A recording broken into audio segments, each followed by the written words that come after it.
एकदाच निवडून आलेल्यांनी मला फुकटचे सल्ले देऊ नयेत। अजित पवार यांनी हर्षवर्धन सपकाळ यांना आता जोरदार प्रत्युत्तर दिलंय। अजितदादांनी मुस्लिम समाजाचा विश्वासघात केला असं सपकाळ यांनी म्हटलंय। मुस्लिमांना त्रास दिला नाही वक्फवरील टीकेवर अजितदादांनी आता उत्तर दिलंय।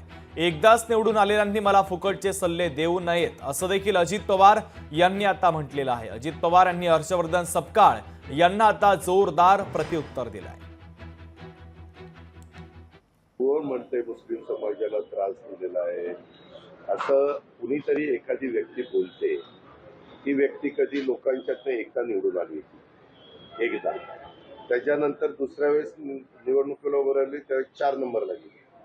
एवढं त्यांची कर्तव्यवारी आहे आणि त्यांना अध्यक्ष केल्यापासून काँग्रेसमध्ये किती चैतन्य निर्माण झालं ते आपण बघताय, किती उत्साह झालाय तो आपण बघताय। त्याच्यावर अशांच्या प्रत्येकाच्या गोष्टीला उत्तर द्यायला मी काही बांधील नाही। मी माझ्या सदैव बुद्धीला स्मरून पुढे चाललेलो आहे। मी शिवशाहू फुले आंबेडकरांची विचारधारा, स्वर्गीय यशवंतराव चव्हाण साहेबांच्या विचारधारेने पुढे चाललेलो आहे। मला माझं समजतंय, त्याच्यावर बाकीच्यांनी फुकटचे सल्ले देण्याचा प्रयत्न करू। लोकशाही मराठी ऐका, पहा, जागरूक रहा।